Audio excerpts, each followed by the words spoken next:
Your Excellency, to your colleagues who have come to mourn with you, to mourn with us. And as I make my statement, allow me to make an observation. When the remains of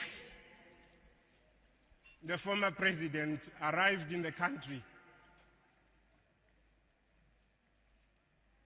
the crowds that gathered to welcome him into the country were indeed of unprecedented proportions. The crowds that lined the streets from Harare International Airport right into the city have never before been seen in this country. And I called it a genuine overflow of kindness. When President Mnangagwa announced the number of heads of state and former heads of state that were destined for Zimbabwe,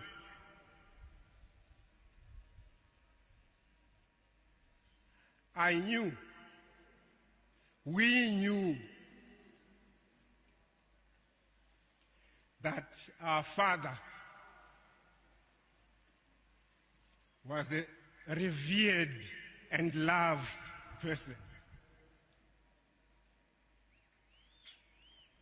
He worked well with you, heads of state and governments. And he never would have wanted anything done that was below par and below standard. And I know,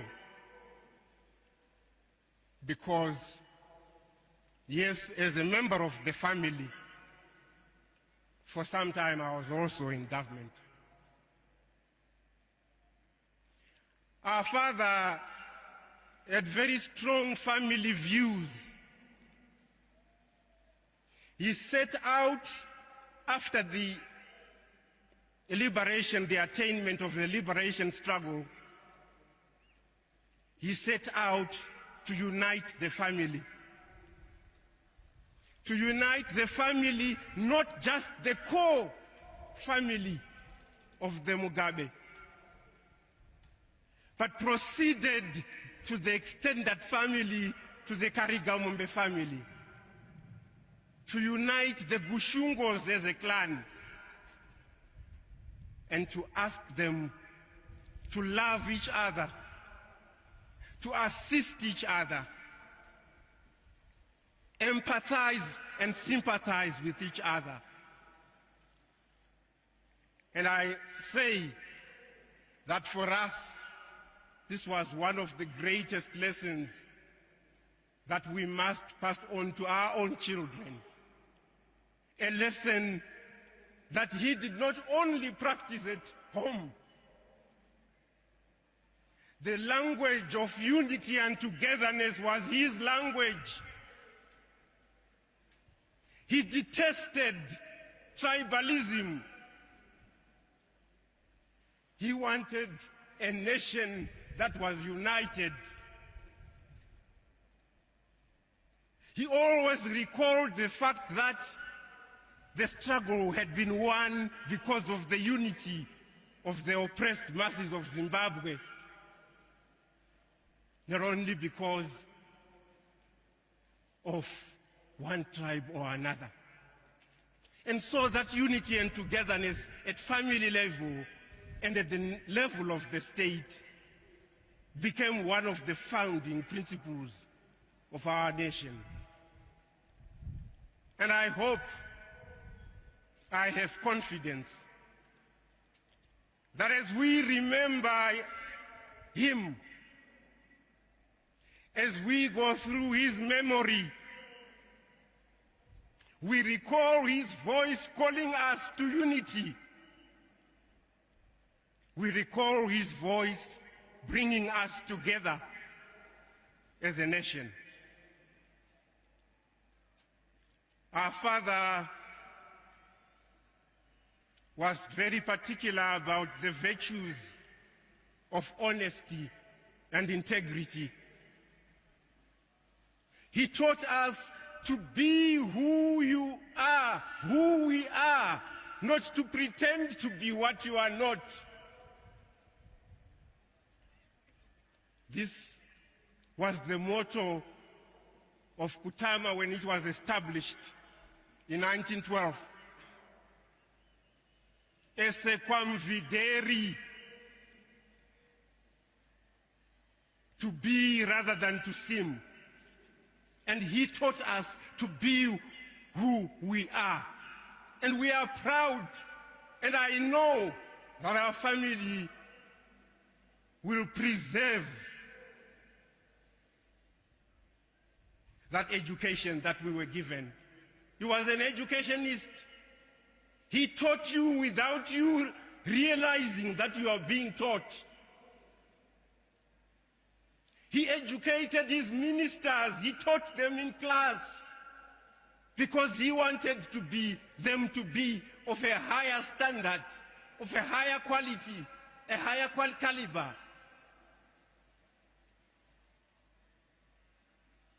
And I have no doubt in my mind that this will never leave their memories. Your Excellencies, our father was about consistency. Bona Mugabe told me that her father said to her, I want you to be consistent, to do one thing and carry it to its final and logical conclusion, and not to hop from one thing to another and have many halves which will amount to nothing. And he gave her the example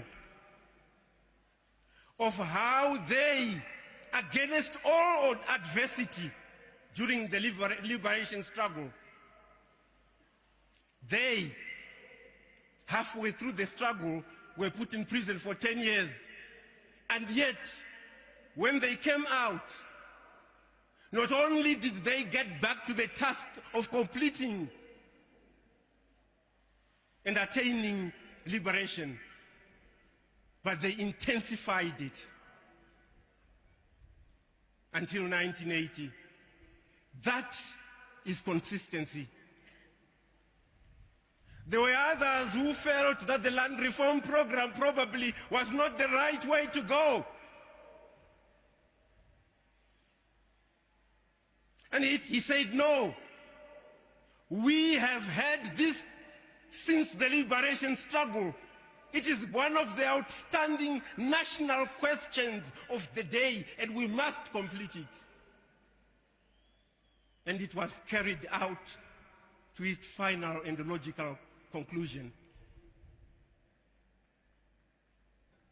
He loved these people. He wanted them to have land, to have resources so that they would look after themselves.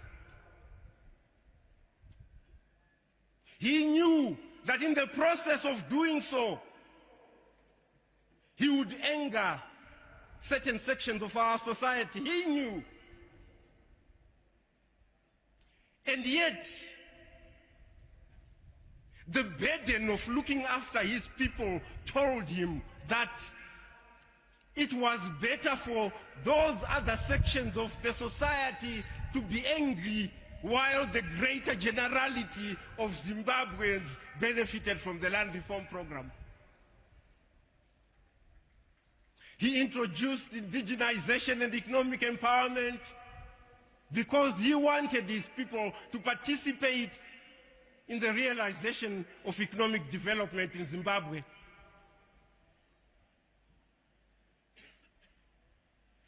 And so we miss him already. We want to be with him. The mind knows that at 95, we at some point must go. And yet the heart says no. We would have wanted to have him. And this is why we mourn for him.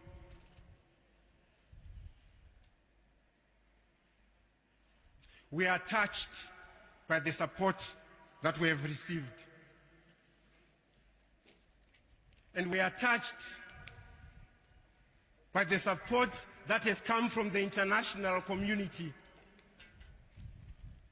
And we hope that this will enable him to go away a happy man. I must say, and I spend lots of time with him, towards the end of his life,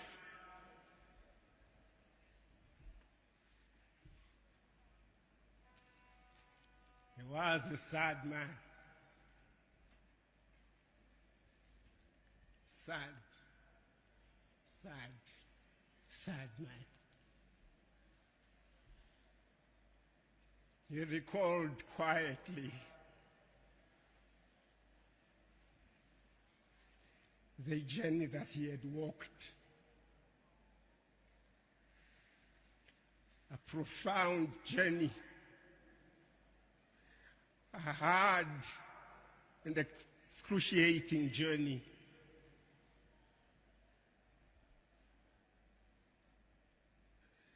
And thus must he live.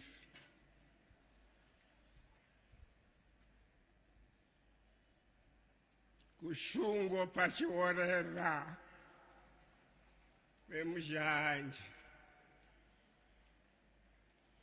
ndo zvazvinoita vazvimba, ndo zvazvinoita itai kuti nyika yenyu irambe ichienderera mberi.